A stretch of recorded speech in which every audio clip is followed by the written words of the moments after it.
Alléluia, bana nzambe, libota na nzambe, bato yo Yesu akufela. Bien aimé, to specta kasete, bato oyo Yesu akufela. Ce qui Yesu akufela na yo yote, bien aimé, je suis désolé.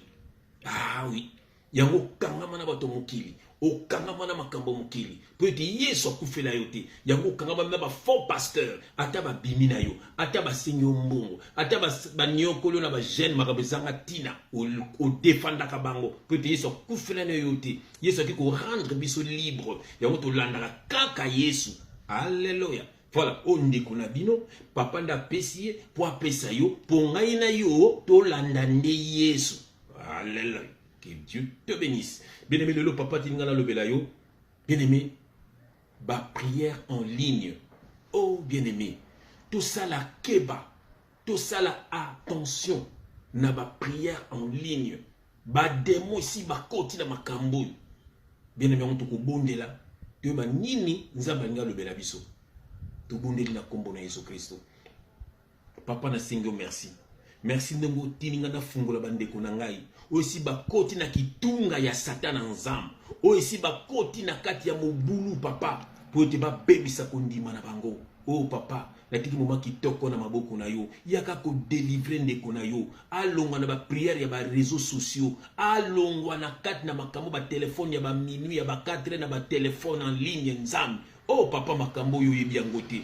Papa tala ba démon nde batindi bazosala makambo papa. Bakanti basana yo nzoka bazande na ba démon papa. Yango tininga papa po etina bimisa ndeko nanga na kati na makambo yo. Que le Saint-Esprit parle pour l'édification de ton peuple.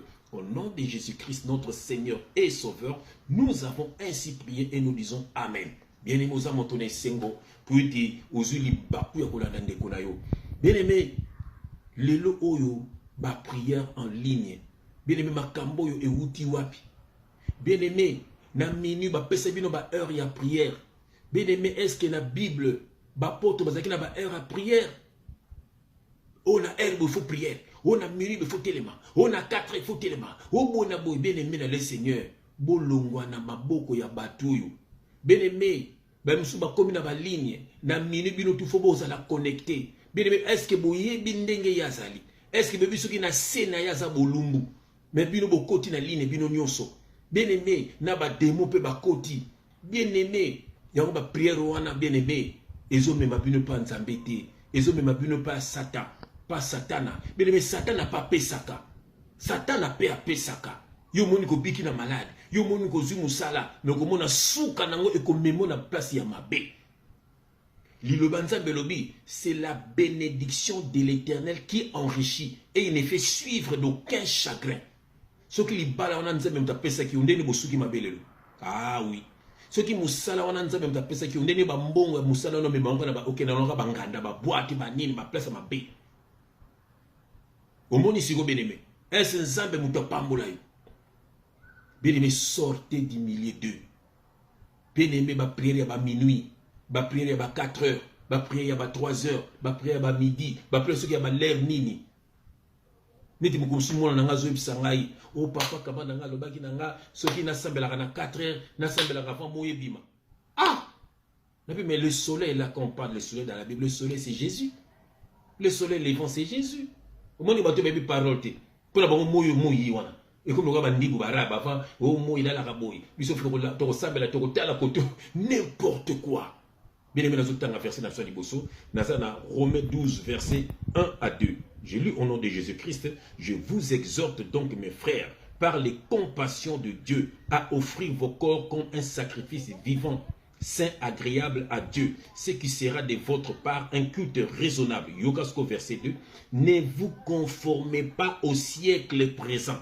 Ne vous conformez pas au siècle présent, mais soyez transformés par le renouvellement de l'intelligence, afin que vous discerniez quelle est la volonté de Dieu, ce qui est bon, agréable et parfait. Babi, ne vous conformez pas au siècle présent. Au technologie avancée, au patati patata, au tata pasteur, au babiloko wana. Tu as prière, tu as chaque 5 heures connecté dans site bien aimé dans le Seigneur. makambo nzambe eza spirituel. Nzambe nde papa na yo. Bien aimé, est-ce que pour soi papa na yo, ozalaka na biloko moko même na ndako pour soi papa. Est-ce que zalaka fo na l'air moko boy? Il faut bande na solola. Non. Bien aimé, prière est spirituelle. Et si na te yango prière charnelle na prière spirituelle. Et ça na ba message na o tchawo. So ko talo ko mona message nous na prière spirituelle na prière charnelle. Prière charnelle bazo biso loba boy. Sala boy. Taya boy. Sala tanga psaume 4 fois. Ne daba bima na bino l'église ba satan wana. Tanga psaume boy 4 fois. Tanga boy 32 fois. Ta konyo comment pour rien. Bien-aimé, ne vous conformez pas au siècle présent.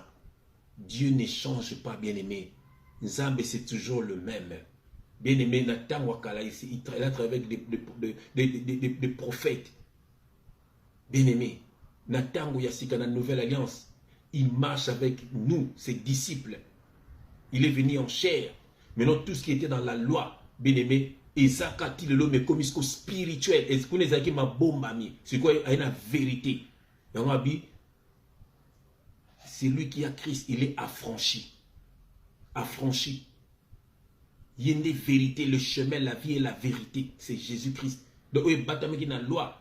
Il y a Jésus. Au dîme, au offrande, au temple, au nion soto, au agneau. Et c'est Jésus-Christ. Donc, c'est lui qui est la vérité. Oh, il y a Zanaye, Abikisami, Alandakai. Nion, c'est ça spirituel. Les vrais adorateurs adoreront le Père en esprit et en vérité. Et c'est ceux-là, les adorateurs, que le Père demande. Bien-aimé, il faut qu'on ait besoin de battre.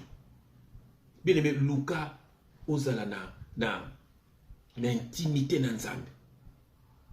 Luka, ozala na relation na nzambe, relation personnelle. Oyeba kotambola na nzambe. Dans Acte 2, verset 16 à 17, Abi, dans les derniers temps, dans les derniers jours au Tozali, Abi, je répandrai mon esprit sur toute chair. Vos fils, vos filles prophétiseront. Bien aimé, pourquoi Osaka n'a besoin de battre? Pourquoi faut l'andaka battre? Pourquoi? Pourquoi? Bien aimé, Luka a une relation personnelle dans Nzambe. Donc, intermédiaire entre yo na Nzambe, Azate, Zaka, Yemoko Nzambe, Yemoko Jésus, Yemoko Saint-Esprit. Quand on était na katikati, maudit l'homme qui se confie dans l'homme, qui prend la chair pour appui. Mon appui, c'est Jésus-Christ. Nzembo na yembina ma fille de 14 ans, et Kobima Kalate. Mon appui, c'est Jésus-Christ. Bien-aimé, ne vous conformez pas au siècle présent. Bima na ba prière en ligne. Bando kinde ba koti na makambouana. Maman moko mon conseil na côté na nzela. Tu connais na l'église bâtiment à l'époque, tu connais pas bâtiment na. Ayo wana, oh maman François pesanga numéro, na ko benga yo. Bien-aimé, a benga biso na minuit. Gabi, oh, laissez François ko yamba phone. Gabi, oh. Mon François dit, oh, maman na mtazo benga biso to côté na gabi ko benga ko yamba te. Bien-aimé, tango yambité, e côté répondeur. Mais il faut que maman wana na répondeur, toi tu veux répondeur ou un message wana. Ah Françoise, vous en savez, mon bali na yo. Oh, mais pourquoi il faut le baboy? Pourquoi pour ça dans message, pourquoi faut le baboy dans genre, la Bible faut faire soko yo kakai, soko yamba kai. À côté na ba langage na bango bandoki wana ba pala langue na bango bandoki.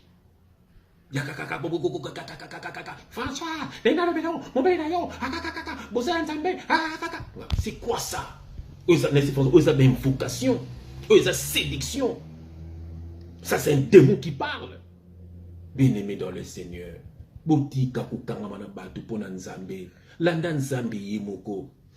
Dieu a dit ceci: j'ai mis mon ange devant toi sur ton chemin pour ton salut. Bien-aimé, ce que Zangaï. Donc, dans un ange nzambe au kangamanaï. Voilà, gloire à Dieu. Kangamana nzambe. Au kangama pe na ngaïté. Ngala zaka messager. Nazo pesaka messager. Nzamba tina kande ba messager. Yo posa messager toi na nouvelle alliance. O ngala zo loba. Yo pe loba ngo ailleurs. Pour te batuka kaba. Ezaka but mo ba kamana na mabe. Ba kangamana nzambe. Ba kangamana ni na yo. Ni na nani. Ni nanga. Ba kangamana de na nzambe. Voilà le message.